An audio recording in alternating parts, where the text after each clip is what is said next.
Okay, OCD man. Why does OCD feel so real? I mean, if we're saying the thoughts aren't real, why does it feel so real?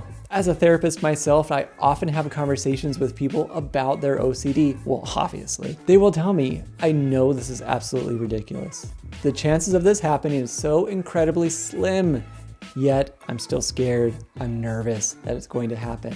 And this is for any theme of OCD. It could be for contamination, relationships, catastrophes happening, hit and run, sexual orientation OCD, any of them. The thing is that most people say, I know, but I'm feeling like I'm in danger.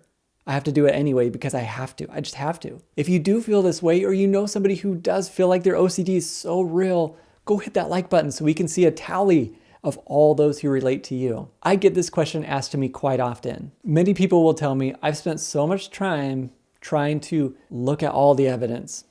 There's nothing happening. I can't prove it. I can't prove something bad's gonna happen, but I can't stop. I have to keep doing it. The fear makes it feel like it's happening right now. This is my best guess. This is what I've come up with. We know that a majority of the world has intrusive thoughts.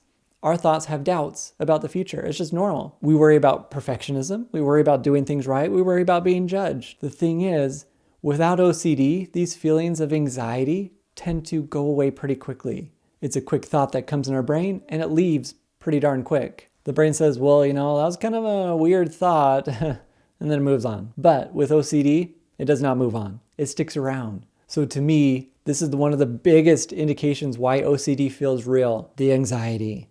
It's there, it's attached to the person, attached to their brain. It says this is important. Anxiety is there for us to problem solve. If we have nothing to problem solve, where is it going? It's going to keep thinking about a problem, even if there's no problem. We also know the brain works a little bit differently with OCD. Parts of the brain are designed to say what's important and what's not important. There are stop signals that are sent in the brain that say, this is important, this is not. This is important, this is not. I kind of imagine that as faulty. It's bringing in too much information. As I know, this anxiety is a huge component. It says the OCD thought or fear is real. It could be other emotions and feelings as well. Maybe it could be disgust, it could be guilt, it could be shame, plain old distress. But either way, when the thought is mingled with all of these emotions, the brain has to make sense of it.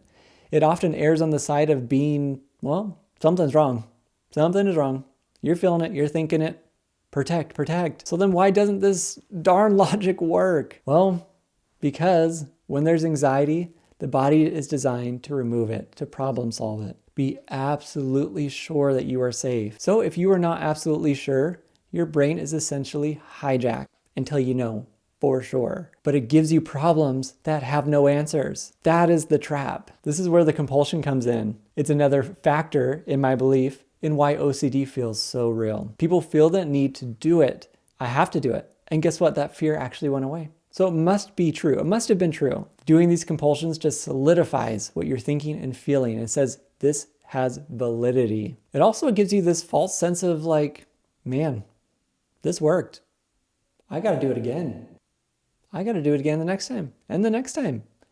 It is hijacked until you can be 100% sure, but the compulsion does not give you this 100% assurity. Take, for instance, my buddy Sarah. Sarah is a devout Christian. She is plagued by intrusive thoughts that she has committed a sin of some kind. God is angry with her, at least that's what she thinks. To alleviate her anxiety, she performs a series of compulsions, such as repeating certain prayers or Bible verses, checking and rechecking that she has properly confessed the right way. Did I say everything I needed to? I don't know. And she's avoiding certain actions and behaviors that she believes could be sinful, which is great. That's what we do for our value system. But for example, every time she has a negative, critical thought about someone else, she feels this overwhelming urge to ask for forgiveness, to pray, to say sorry. If she accidentally skips a line in her book, she loses her place. She has to start all over from the beginning because she didn't do it the right way. She didn't please God the way she needed to.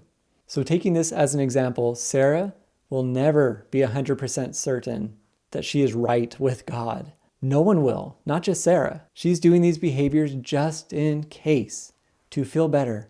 By her continuing to do these, she's almost ensured that her OCD is going to feel more real, because she's telling it that it is real.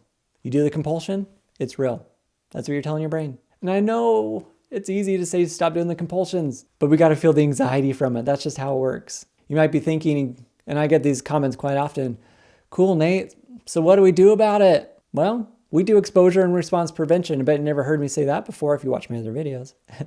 We have to retrain the brain and see these false signals and not react to it. This means somebody is feeling anxiety and choosing to not react. I'm choosing to not do the compulsion. I don't know if this is real or not. I really don't know. I'm choosing to risk it. Live with this uncertainty. The more someone does that, the less signals that get sent to the brain. I'm going to teach you a skill right now that is really in my online self-directed course. Go check that out right now if you haven't. It's seriously jam-packed with treatment skills and worksheets, but I'm going to tell you this skill anyway. This is what I have people do. Spend time writing down all the fears, all the obsessions, as well as all the compulsions. People figure out which ones they are willing to keep uncertain and not give into anymore. We might actually even rank it from like, how certain are you? 100% to 0%. I have this worksheet in my online course that helps people go through this process. But we slowly start whittling away at it. It feels like a huge risk, but it's worth it. OCD is a beast, man. One of the biggest compulsions is rumination. I've got this sweet video that helps you know how to respond to these unwanted thoughts. Go see it right now. Check it out. I also want to know, how does your OCD feel real to you? Talk about it down in the comments. Thanks so much for watching, and I will see you next time.